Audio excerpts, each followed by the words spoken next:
Makela. Je suis maman de 2 garçons qui ont 5 et 3 ans. Et c'est en fait, je crois, cette particularité de ma vie qui m'a amenée chez Pacte. Parce qu'en fait, quand j'ai quitté Bulgarie, c'était pour des raisons un peu de surmenage, ou en tout cas j'étais dépassée par le fait que je travaillais à 100%, que j'avais des dépassements entre le canton de Neuchâtel et Lausanne, que j'avais un enfant à l'époque, mais une grosse envie d'en faire un deuxième, et que vraiment, en fait, je ne savais pas par quel bout prendre tout ça.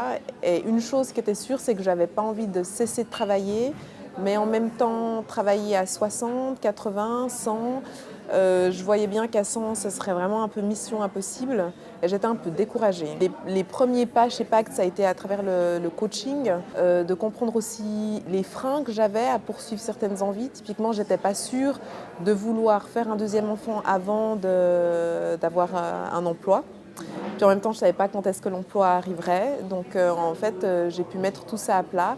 Puis je me suis lancée dans la maternité sans même savoir si un job arriverait ou pas. Du moment où j'ai décidé que j'avais envie de faire un enfant, je crois que le mois d'après, je tombais enceinte. Donc ça n'a pas été simple de retrouver un emploi, de rechercher déjà un emploi en étant enceinte et puis ensuite d'en retrouver un. C'était un gros défi. J'ai commencé à fréquenter les cafés emploi et j'y allais en fait régulièrement. Et là, ça m'a permis en fait d'ouvrir mon champ des possibles. Penser à des choses auxquelles j'avais pas pensé, à des pistes auxquelles j'avais pas pensé, à des arrangements entre vie professionnelle et puis vie privée auxquels j'avais pas pensé, à échanger aussi avec d'autres femmes qui étaient dans la même situation ou pas, à venir avec mon bébé, oui c'est vrai.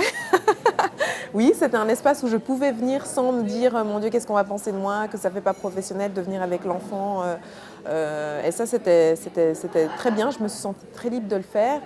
Et en fait, au cours de ces séances au Café Emploi, j'ai entendu parler du job sharing.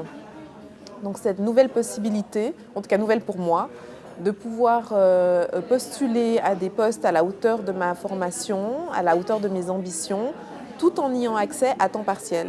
Parce que pour moi, c'était impossible de retravailler comme j'avais travaillé avant. Et là, en fait, le job sharing m'a permis de foncer en recherchant un emploi à 50%, mais pour un niveau de poste qui restait égal, voire supérieur à ceux que j'avais eu jusqu'à maintenant.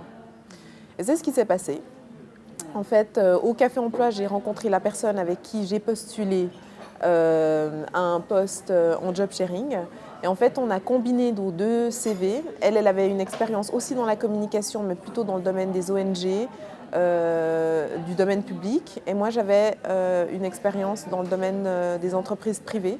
Et c'est vrai que la combinaison de nos 2 CV était très attractive parce qu'on rassemblait en fait à 2 des compétences complémentaires et surtout des expériences très variées. Et puis, je ne sais plus, je crois qu'on avait un cumul d'une quinzaine d'années d'expérience professionnelle. Et après 6 mois de recherche d'emploi comme ça à 2, on continuait évidemment à chercher de l'emploi chacune de notre côté, mais après 6 mois de recherche d'emploi à 2, on a décroché un poste, celui que j'occupe actuellement, qu'on occupe actuellement, en job sharing à l'EVAM, donc l'établissement vaudois d'accueil des migrants. Voilà, on est à 2 sur ce poste-là.